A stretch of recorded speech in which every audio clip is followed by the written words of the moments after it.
conversation, the Black male impact. Today we have with us Mr. Tyrone Dennis, who is a ex-police officer, one of those guys who have been a great example as a police officer. Again, my name is Richard Cross, and just welcome to another conversation, the Black male impact. Mr. Dennis, welcome. What's going on? All right.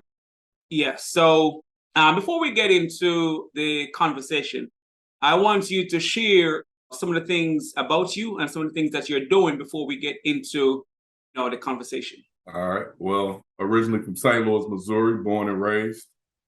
Played college basketball after getting expelled from high school my senior year. What's crazy about that story, like I tell most people, all storms aren't meant to harm. The storm when I was expelled, my actual office right now is the same office I was expelled from. So wow. 20 years later, I came back as the director of school safety for Rockville School District, where I was expelled.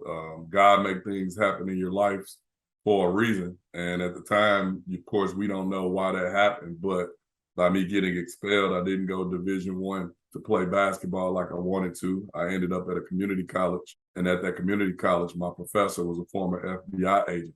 He started talking to me about law enforcement. And of course, coming from inner city of St. Louis, not Ferguson, like most people think Ferguson is the worst part of St. Louis. I tell them, come to the Hold of My Tracks, where I come from. And so being a police officer in law enforcement is unheard of from where I come from. Everything, like I tell the kids now, everything that made me different is what makes me great now. All of us are different in different ways, but the journey of life is figuring out where I belong to be great.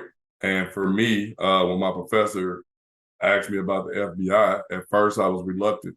But eventually he started bringing me different literature about it. And then I started looking into it like, I think that's what I want to do. So after I got my associate's degree from Lakeland College, I transferred to the University of North Alabama, where I double majored in criminal justice and sociology, played another 2 years of basketball. And then in my 5th year, I ran cross country. I'm 6'5", so that's unheard of as well. People made jokes. I just have to be up at 5:30 in the morning, back at 3:30 in the afternoon. And this was when I was 21, 22 years old. I wasn't 18. But like I tell the kids, you got to do what you can before you do what you want. I was on the I have no choice plan. I didn't have a rich family. I came from a single parent mother, and my mom did whatever she could to get me where I was. And she told me, son, you have to figure it out. And that is what I did. I ended up graduating in May of 2002 with my BS in criminal justice and sociology. My first job after college, I went to play professional basketball in Colombia, South America. And like I tell the kids, I speak to kids all the time, so you'll hear me often say what I told kids, but I tell them, pay attention in foreign language, because me being an athlete, I thought I would never need a foreign language, Spanish. And then when my first job was playing professional ball, when I got off the plane and everybody was saying, hola, ¿cómo estás? Muy bien, pollo, papa, all they speak Spanish, all I thought about is first semester in high school. Like, dang, I should have paid attention. So you never know what life is going to take you. After playing professional ball, played over there. I played in the World Basketball Association. I also played on the And One mixtape tour off and on for 2.5 years. And after that, before I left to go, I went to a job fair in downtown St. Louis for Atlanta Police Department. I used to read the St. Louis Post-Dispatch every day, just looking to see what jobs was out there. And I went to a job fair, and it blew my mind that Atlanta Police was in St. Louis. I had visited Atlanta. My roommate was from Atlanta. I liked Atlanta. And so filled out the questionnaire, and my recruiter, she was like, when can you be in Atlanta? And I'm like, it's one catch. I'm about to go play ball. And she told me to send in my resume and send in all my information. And whenever I was done playing ball, there was a job waiting on me. So in September of 2000 or August of 2004, I moved to Atlanta. I became an Atlanta police officer. When I first got there, I didn't know what I got myself into, just because, we think we know what being a good cop is like from the movies, but it's like a box of chocolates. Like Forrest Gump said, you never know what you're going to get.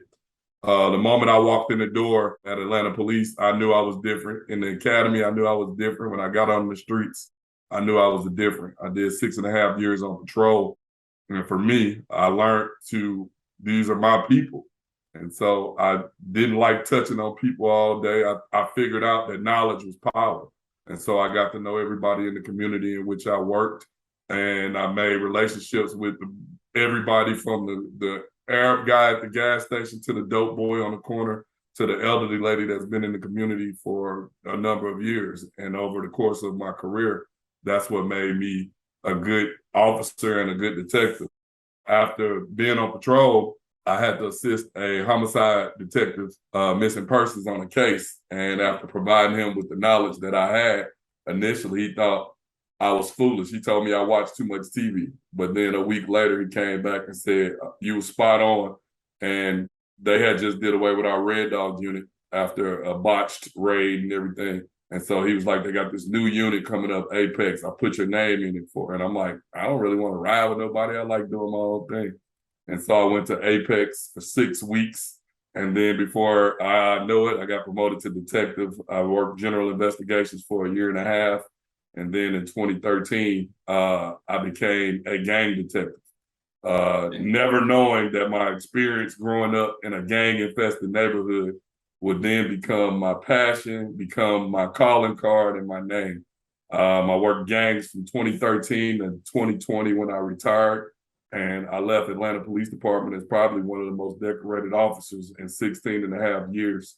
Most officers do 28 or 30 years. I did 16 and a half. And all this stuff was in my boxes at my house until I moved back to St. Louis.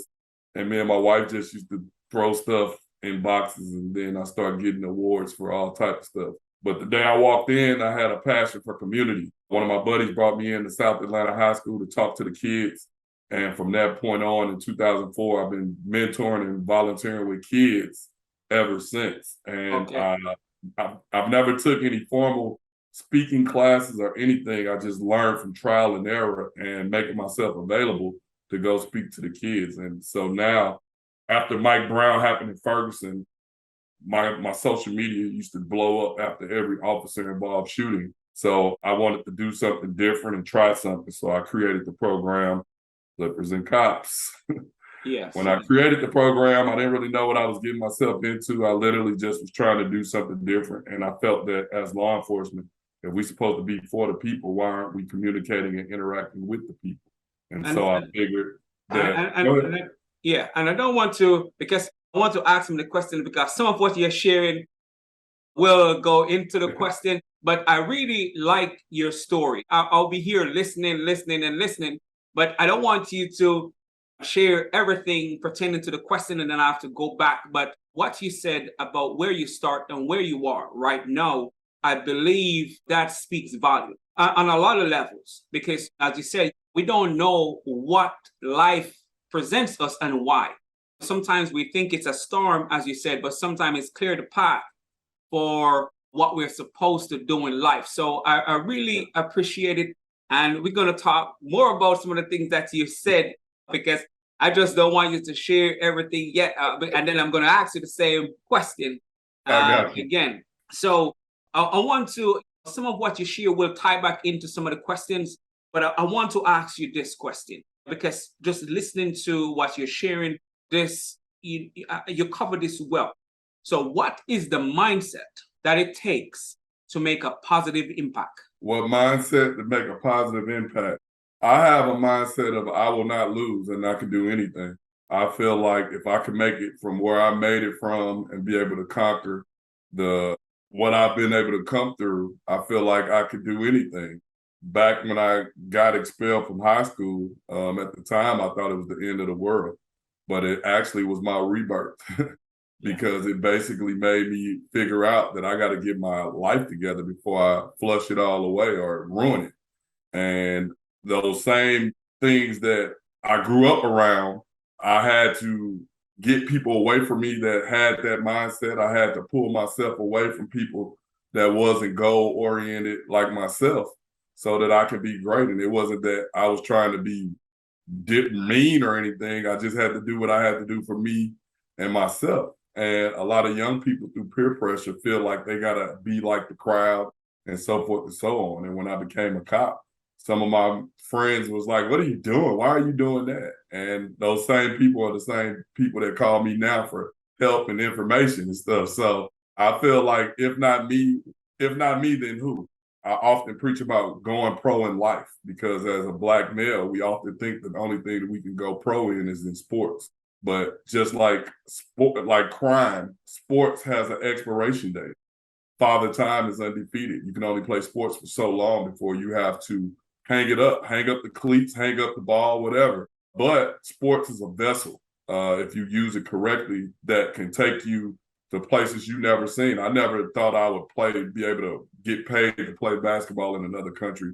I never thought I could travel the United States to play basketball, something I love to do. But if you see behind me, I've accomplished far more with my brain than sports. All those plaques, I feel like, are from my brain, knowledge, and basically using sports to get me to a point, and then from that, springboarding from it. A lot of Black males think all we could do is play sports and rap. And there's nothing wrong with that, but don't let it use you. You use it.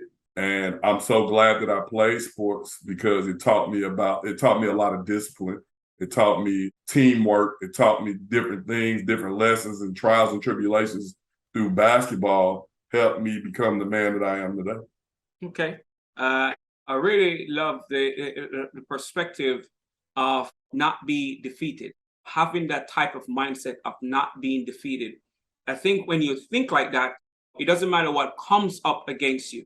You know that this is not going to stop me from making the best of my life. So on the other stuff that you talk about, but I really like having that not defeated mindset will really help you to be the best you can be and also inspire change. So my next question to you ties closely to that question. What advice do you have for the men listening on how they can play a role in creating positive change? They can create positive change by being the change they want to see in the world. At the end of the day, and most things that go on in our lives as Black males, most people say, well, that's how it's always been. And for me, even being a police officer, the day I walked in, I knew I was different. And my biggest fear was allowing the police department to change me. And I left the police department changing it. Yeah. Because once again, Clippers and Cops is not that elaborate. All it is us hearing the people out, hearing the cries of the people to try to fix it and not wait until there's a riot and the day of the game to try to work on the stuff that needs to be worked on. So why isn't the police everywhere meeting with the people in their community, having real conversation and having an understanding for the people that they serve? Like I tell people, a lot of people give me scrutiny or give you scrutiny for being a Black cop. And I'm like, well, do you want an all-white police department? And you should be signing up to be a cop because it takes us to fix us. The same things that may bother someone that's not from that environment. For me, I understand you. I like my famous statement is we're one bullet away from death and one mistake away from indictment. That's every person in this world, especially a Black male. So for me, I felt like I should be the change that I wanted to see. And that's the impact that I have on the world because a lot of people aren't used to seeing a cop like myself. Most Black people are told that the police hates us, we're out to get them and stuff like that. And for me, I'm nothing like that. I'm trying to teach you what I know to help prevent some of the things that I see, prevent young Black males from coming across my desk, prevent people from losing their life on a traffic stop by basically knowing the tactics of police. And by doing that, it take blinders off people that never thought the way that a police officer thinks. A lot of people say, why do they do this? Why do they do that? Well, I'm going to tell you why. And I'm going to give you a little toolage to put in your bag so that when you get pulled over, even as an older adult, that will help you make it home to your family. It's all right to complain. It's all right to record and all that type of stuff. But be mindful that an officer is human just like you. And by giving people that little tidbit, it may save somebody's life. We'll never know the impact that we've had by giving that information. And You said a lot that needs to unpack, but it's really good. And I can relate, on so many levels with what you just shared.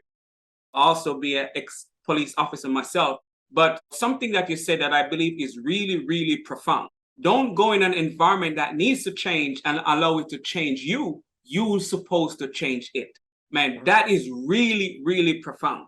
And you may hear me use that term, going forward, but that is really, really profound because as Black men, if we're going to change an environment, we have to make sure we don't allow it to change us and be that change as you shared, because we can't just be talking about what needs to change. We must be the change we need to see. And I will say what you said again. Don't go in an environment that needs to change and allow it to change you. Because if we're going to change the environment, we must maintain ourselves and be the change so we can see change where we are. Yes, sir. Yes, sir, man. That is really great. And I really appreciate that perspective. So my next question, how can we as Black men help to change the narrative, which is closely to what you just shared, but how can we change the narrative as Black men? How can we change the narrative as Black men is not accepting things as they are. At the end of the day, fighting for change amongst ourselves, fighting for change in the world, fighting for change in government, fighting for showing why diversity matters, all those type of things. Like being able to tell our story helps the next generation coming along and being able to garner respect in different realms. The police wasn't created by us or for us, but in 2022, we can no longer sit back and just let the police be dictated by people that don't look like us. We have to be able to step up and garner those roles to be the decision makers on how things go. I think for myself, I became a lead gang detective, and I basically took it upon myself to know how to deal with people and talk to people. And I've been gone from Atlanta police for 3 years, and I still get phone calls from people in the community. I live in St. Louis about stuff going on in Atlanta because the relationships that I've built have been cultivated over years, where these are friendships and relationships that'll last a lifetime because it was bigger than just me being a cop. I actually cared about them and they care about me, even though at the same time they knew what I stood for. And to get respect, you got to give respect. And for me, I gave respect to everybody. I treated people with respect because I would want people to do the same to my own family, or a cop to do the same thing to my family. Most cops are dealing with people on the worst day of their life. And you have to understand that this person may be acting out because of a serious circumstance that they're going through. But at the same time, the same way that I give respect, I expect respect in return. And usually it takes two people to argue, and when you reason with someone, like I said, I'm 6'5". I used to box, I can fight, all of that. But most of the times I didn't have to do that because I know how to talk to people. I gave respect to somebody in their own house, even though they may be selling dope in the house. I gave respect to somebody older than me, even though they had to go to jail, because that castle is the only thing they may have. And most people understand that you don't have to be that way. And once you learn to give that respect, people give it to you. Other people hear about you before you even come along, and they instantly give you that respect. But one of the biggest respects I got was amongst my peers as a police officer, Black and white officers. But one of the best things that make me really appreciate just doing what I did was hearing new officers, new Black officers and white officers saying, I want to be like you. When I came on the department, you was who I strived to be. Like, that is humbling because I never started doing what I was doing or trying to be something that I wasn't. I just did what God put on my heart. And I didn't want to be, I always think about the NWA song. I grew up listening to rap music when he said, Black police showing out for the white cop. I never wanted to be that guy. And I wanted to be able to teach my peers about how to treat people, because you can still do this job without being without being brutal and being rude, being mean and treating people like crap. And I still did my job, but nobody could speak negativity on my name. Even after 16 years working gangs and working violence, my name is my name. Like Marlo said on The Wire, my name is my name.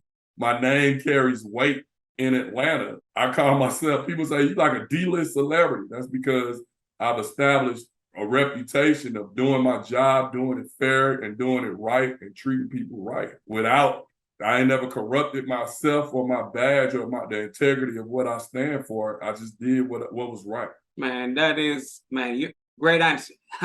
You have answered the question very well. But as you said, you're in St. Louis and they still call you. That shows the impact you have on the people in Atlanta. And not only that, too, you said you respect the people.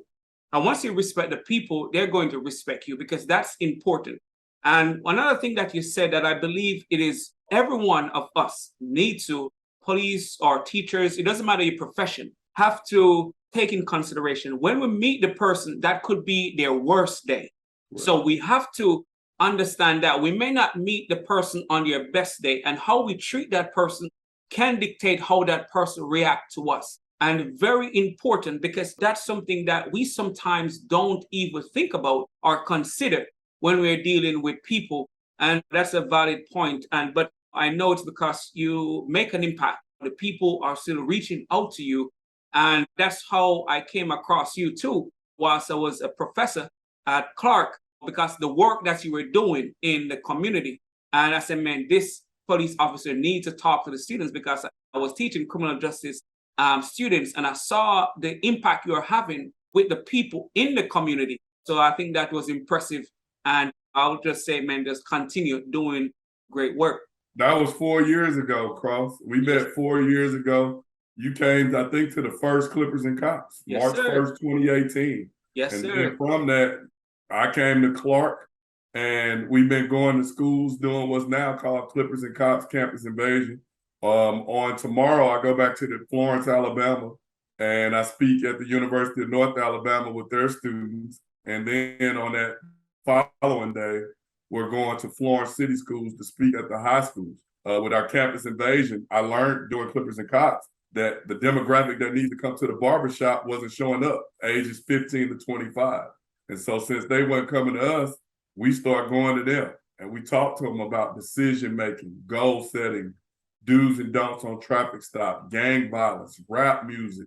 Like I put up 5 rap songs and we decipher because a lot of Black males don't have somebody to explain what they're really saying in some of this music.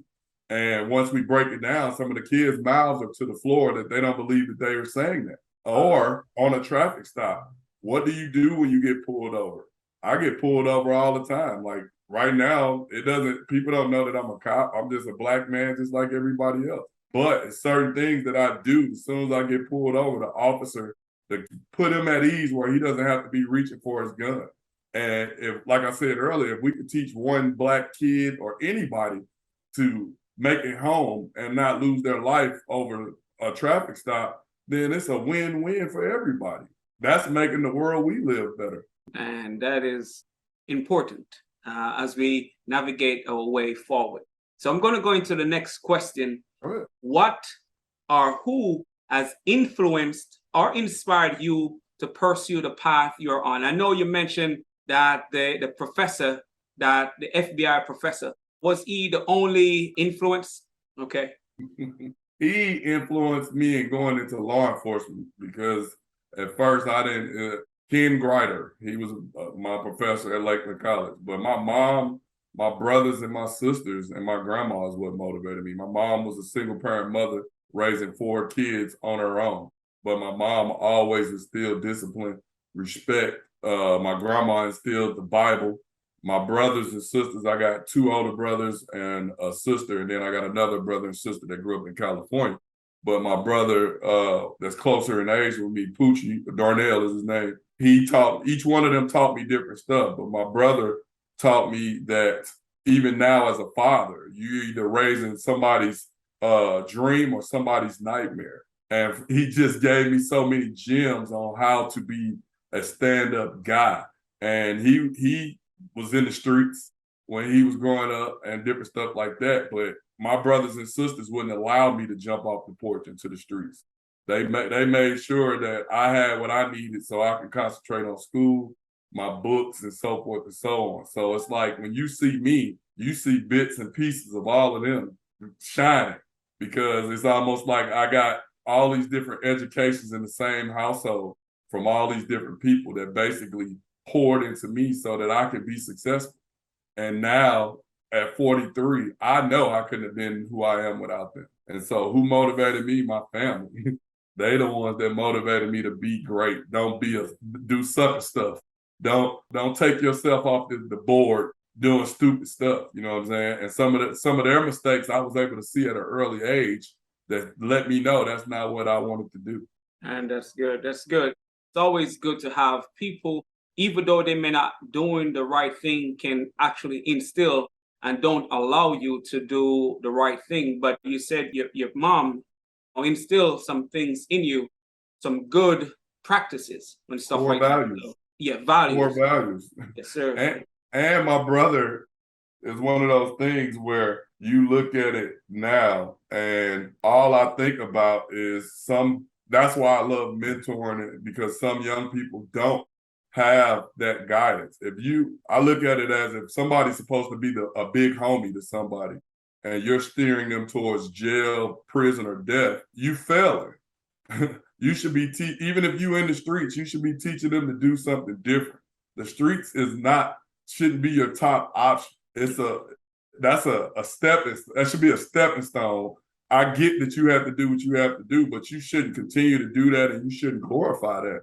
You should be springboarding off of that to do something positive, legal, and so forth and so on. Selling dope, killing, robbing is like a carton of milk. It has an expiration date. When you put that carton of milk in the refrigerator, at some point you're gonna have to take it out. And it's the same thing with that type of lifestyle. And so you can't teach someone after you to do that, because you basically putting an expiration date on them. The goal is to live as long as you possibly can, not a short period of time, like make it to 20 and whatever. No, I want to live to 100. And just teaching some of the stuff that you've been through, basically making yourself transparent and letting a young person see that it didn't happen overnight. Goal setting, set goals for yourself. When things happen in life, you aren't knocked all the way off course. What was I working on? What was my goal for this time frame? And you ain't got to live it all the way day by day. But when you structured like that, it's a roadmap to success. Man, that's good and great advice. And I know you touched on my next question to some extent, but I'm still going to ask the question because I think it's important, and I think you will dive deep into it as well. So what change do you want to see in general and amongst Black men? Great question. For me, I want us to take responsibility for ourselves, our community, our families, and be the change that so many of us desire. When even being a cop, like I tell young people, I'm not afraid of a cop. I'm more afraid of a misguided Black male. Because when I go to the gas station at night in any inner city in America, it ain't a cop that's gonna pull a gun on me. It's somebody that looks just like me. And the reason that they feel that that's okay, because they're misguided. Some of these guys have skills that they didn't even tap into because they've never been forced to. And so for me, I want to be able to provide insight. I love showing a Black male what I do as a gang detective and show you how I basically can build a case by sitting right here in front of a computer screen, logging into Instagram, TikTok, and all that. And basically, we're doing the job for the police. It's never been. I was taught that gangsters move in silence. Well, in this day and age, gangsters they do it and then tell the world about it. And these young people are brainwashed and thinking that they can't be touched, or all I got to do is delete it and different stuff like that. And it's like, it's a whole unit somewhere that's sitting back, taking notes on everything that you're doing, building a case, building a RICO case, building indictments against the behavior that you're glorifying. And after it's all said and done, like I asked the kids, is 5 years of balling worth 20 years of your life? And the answer is no. Because you can, the same skills that you're learning in prison, you can do that as a free man and not have to worry about ducking bullets and things like that. And so nobody's coming down until our Savior Jesus Christ comes back and save us all, to save the community. We have to do the work. We got to get our hands down in the dirt to plant seeds, to be able to build that platform to make it grow. We got to police ourselves. If the police do some of the things that they do because we allow them to, because we as people allow such behaviors to be normalized. And they feel that if you're not from that community and you see that, then you think it's okay. And so it's one of those things where teach us how to police ourselves, how to take care of our people, take care of our women, take care of our kids. Like different things like that are things that I'm about. Like I'm about trying to do better across the board. Like at the end of the day, I don't expect somebody to come down here and save me. I don't want nobody to come save me. I want to save myself. And you too can save yourself with a plan and building and being disciplined about your health, being disciplined about your wealth, and being disciplined just about life. Life is short, and every day we're losing people. And I often worked homicide scenes, and the one thing I always thought was, what did they have planned for tomorrow? We all think tomorrow is coming, but for some people, tomorrow they ain't making it. And so don't leave something undone, that leave a legacy that you would want to be proud of if you was to leave tomorrow. And for me, even at 43 years old, I've accomplished a lot, and I felt like I've already established a legacy that my kids, my family, my wife can be proud of. And the goal is, I feel greedy because I want more. I feel like I'm just getting started. It's almost like they didn't let me in the game, and now I'm like, I'm not coming out. I'm trying to really make a change. And a lot of people are like, you should be a politician. I don't want to be a politician. That's not a realm I want to embark on. You can make change without being a politician, and basically by educating and changing people's minds. Man, that I don't want to go over all you just said, but one thing that really, well, to summarize what you said, is to be the example. And don't wait for people to come and save us. We need to save ourselves. And once we get into that mindset, anything is possible. Just like you said, you have accomplished so much, but it's like it's just beginning, because now you know what is possible. And that's it. When we decide that we're going to be the change or be the example, and we really own into that, man, anything will be possible when you have that mindset. But I'm going to ask this. Were you going to say something? I was going to say, even with Clippers and Cops, man, I got a group of guys that I don't even think even myself didn't know what I was getting myself into. I just didn't want it to be just my opinion. And I grabbed a group of guys that bought in to what's now a movement. That like literally we started in one barbershop. Now we're known worldwide. We did a Zoom call in Greece. Wow. With the DEA over this. Wow. They wanted to hang a BLM flag at the embassy, and they called on Clippers and Cops to run the conversation. We had people from over 19 countries on this call. And I've never even thought that, like I never could even fathom that. But now I think even bigger. If the problems that we have in St. Louis, Atlanta, across the world, is not just a United States thing. It's a worldwide thing. And if not us, then who? When people say, what is police reform? I say us. And they say, what do you mean? I say minorities stepping up to help the police understand us and to make the police work for us. A lot of the stuff that happens with the police can be avoided through education. Yes, sir. Yes, sir. Yes, sir. I agree with you 100%, 110%. But let's continue. What was a pivotal moment in your life? Getting expelled from high school.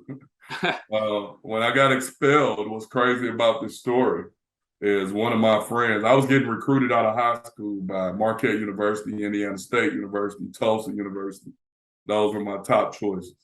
And one of my friends came to me right before school, like, hey, if I get in a fight, y'all got my back. And of course, at 18, I'm like, yeah, we had just lost a week before we were out of the playoffs. And when he went to get in this fight, I'm standing there watching. And then I get hit with a trash can. When I jump in the fight, one of the teachers, who he was also a wrestling coach, Greg Kendall, he literally came up behind me, put me in some type of chicken wing. And I'm like, let me go before I steal you. That's how we talk, saying punch. Mm-hmm. And this is why diversity matters, because he thought I said, I'll kill you, and put that in my suspension. And I got a 43-day suspension in March of my senior year. So I couldn't go to prom. The only way I got to go to graduation, I got escorted to my seat. And right before we took our cap and gowns off, I got escorted out. And at the time, that felt like, how they gonna do this to me? Now that I'm older, I did that to myself. I had nothing against this guy. I actually was just talking to the guy that we were fighting, and I allowed myself to flush my opportunities down the drain, helping a friend. And we have to be smarter than that. We have to make better decisions than that. And for myself, that decision almost cost me everything. But honestly, that was how God pulled me away and out the way of the storm. That storm, like even when a tornado comes and it rips your roof off, most people think, dang, it just ripped my roof off. Well, you needed a new house anyway. So all storms aren't meant to harm. That was the only way God could reach down and help you.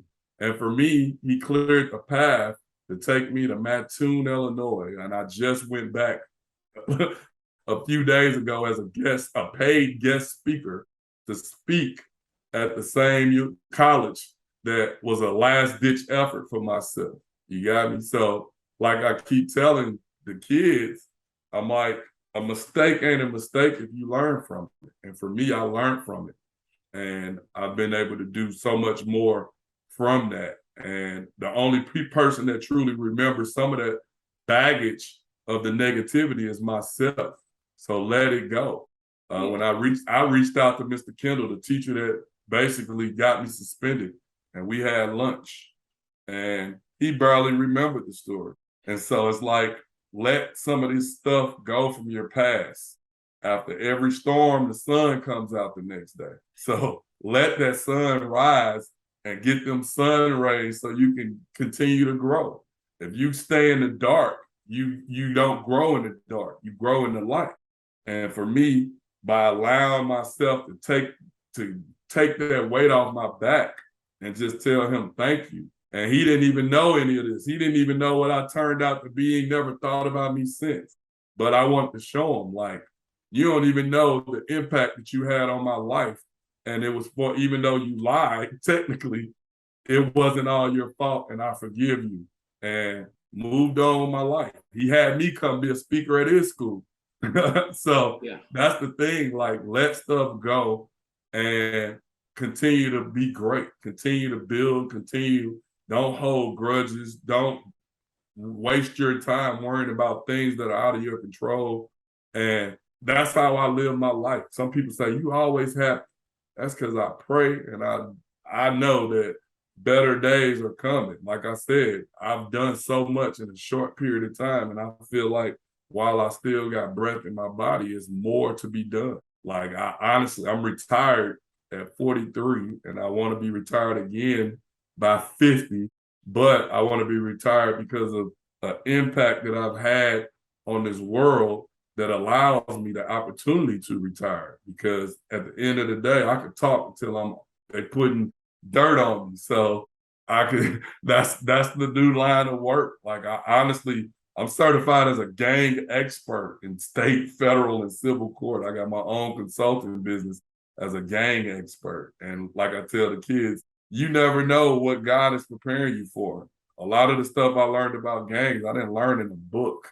I learned on the west side of St. Louis. And now I actually get paid to take a gang case and explain it. And so, like I said, everything that makes you different makes you great somewhere. You just got to figure out where. Yes, sir. Yes, sir. Yes, sir. I'm just going to leave your answer where it's at.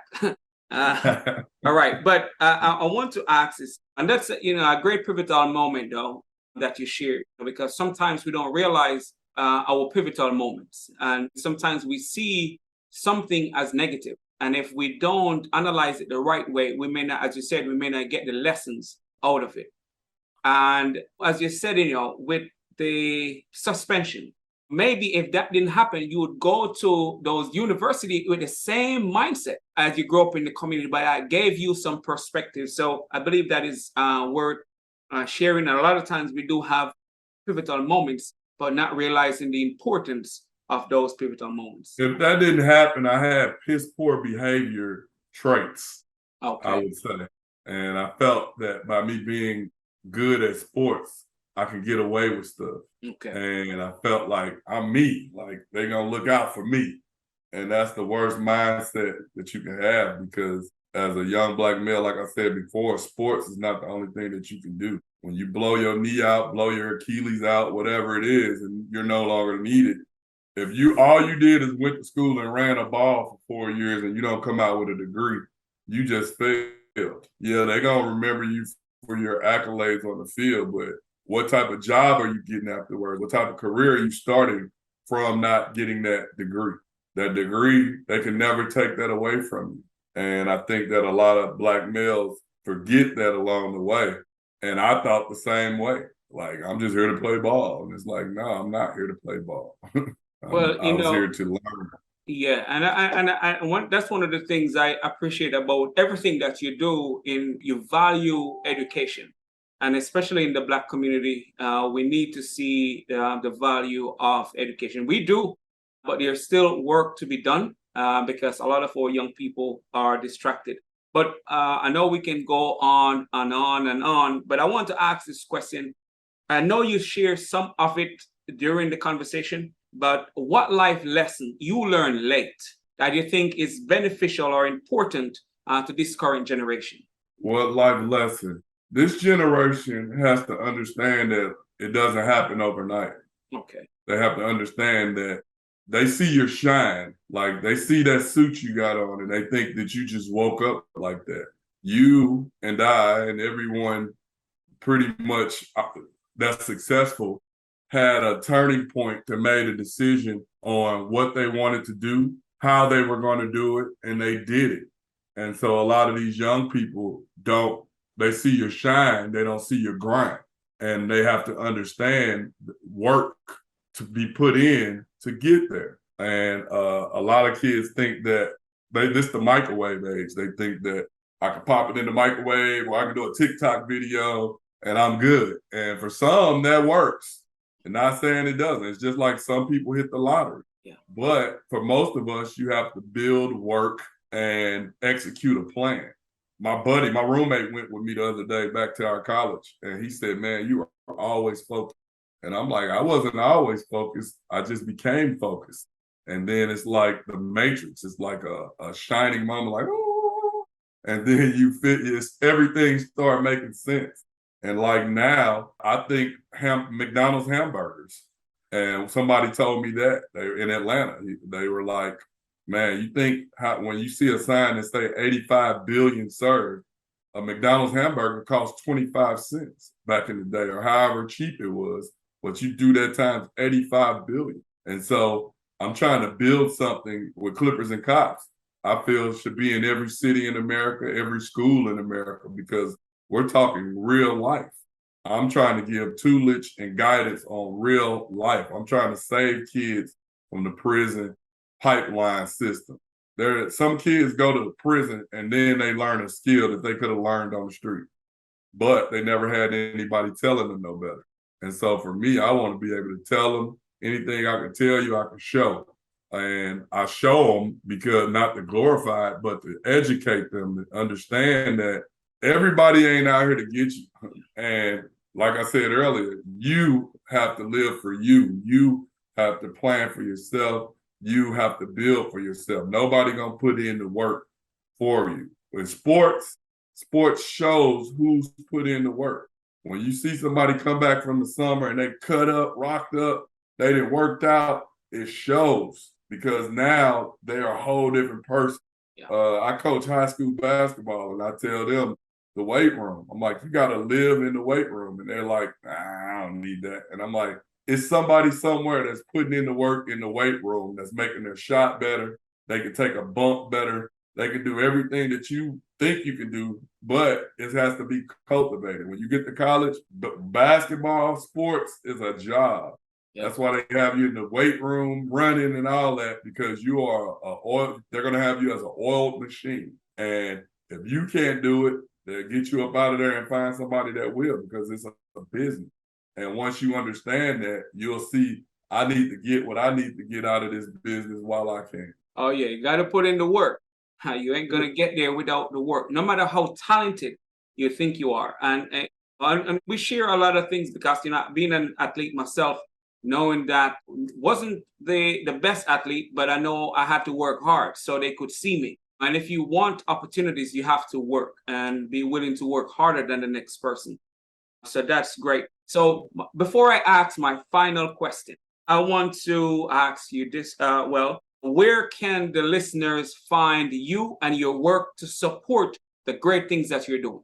Clippersandcops.org is our website. TyroneJDennis.com is my website. Tyrone J. Dennis on Instagram, Twitter, Facebook. I'm everywhere. I get a lot of media coverage, honestly. It shocks me that I get credit for stuff that I've been doing when it happens, because I'm like, thanks.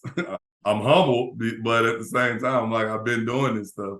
And like I said, I feel like I'm still not done. My goal is to get a corporate sponsorship to be able to do a full-blown tour, because I feel like if I did a tour, we could take this thing to every city in America and be able to not only go to the schools, but still go to the barbershop and have these open conversations.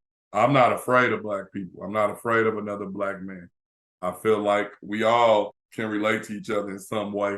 And usually after when we walk into any school, any barbershop, first thing they say is F the police, but by the end of it, they like, hey man, let me get a shirt, man. Hey, I'm thinking about being a cop, because they don't know. Like, most people are not exposed to somebody like me, like my team, and different stuff like that. And so I'm being the change that I want to see. I want people to see myself, see my program, and understand that every cop is not what they're making them out to be. I don't want to be the cop off Boys in the Hood. I didn't want to be that. I want to be totally different. I want to be the change that I want to see in the world. And I think when it's all said and done, I think that the world will see my work. And even now, it's still shocking, man. Like, I get an award like every 3 months or something along those lines. And I'm just shocked. Like, I'm humbled. Like, hey, that's for me. Like, I never thought any of that was possible, because from where I come from, that wasn't a lane that people took. And so, like I said earlier, if not me, then who? Because I can't, even being a cop in Atlanta, some of my supervisors was white. And I'm like, what can they tell me about policing my people that I don't know, or I feel like I knew better? And instead of sitting back and just letting their directives be the final say, people often ask about Clippers and Cops. Like, who gave you permission to start that? I didn't ask permission. We don't I need just permission. did it. How can I ask somebody for directions about where to go if they ain't never been where I'm trying to go? That's right. And so that's what I did. I started it, and then as I left the department, Clippers and Cops was the #1 community-based program, not just in Atlanta Police Department, not just in Atlanta or Georgia, but probably in the southeast region of the United States, if not America. Because every third Thursday, we're at a barbershop in any hood, in any part of Atlanta. And for that time being, we got real people having real conversations. It ain't nobody in there arguing, shooting, killing. They in the barbershop with cops having dialogue. Like, that is unheard of. You know what I'm saying? That's not the narrative that they paint of the police. That's why you don't see that you see we get media coverage, but you don't see people pumping it because it goes against the grain of what the police is made out to be. Like for me, I'm not out to get nobody. But you keep doing what you're doing, I could be at your door, and I can show you the young people my playbook, and some are still gonna try to bite off a piece of that apple, and it is what it is, and that's it. Well, to respond to what you just said, is just as you be the example, and not only be the example, decide to be the change. But one thing you said that I really like: don't ask for permission to do something great. We don't need permission to make an impact. Go if you see there a need for change, make the change. So I really like that. So, and I know you may answer part of this last question already, but I want you to share again, what impact do you want to have on the world? The impact that I want, when people say police reform, after the George Floyd incident, Ahmaud Arbery incident, I want to be police reform, not only for myself, but for my own family, for my own people. At the end of the day, we can't accept things the way that they are. The policing wasn't created by Black people, nor were they created for Black people. But in this day and age, Black people are cops. You and I are a prime example. And we have the right to put our 2 cents on how this goes. I think that no cop woke up and wanted to be a certain way. I think that over time, directives and our biases play a part in that. And as a Black person, I have a right to change that narrative. I have a right to show that, nah, you're going to police my people the same way that we police everybody else. And I can do it without being violent. I can do it without being ignorant. I'm smart.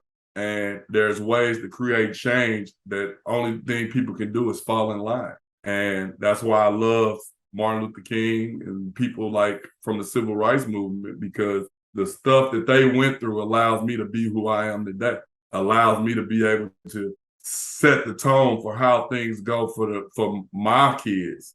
And then the foundation that I'm starting, hopefully my kids or the next generation takes the torch and run with it. Who knows where this could go? Started in a barbershop March 1st, 2018. And look at all the stuff that I've been able to do in such a short period of time. And it's only growing.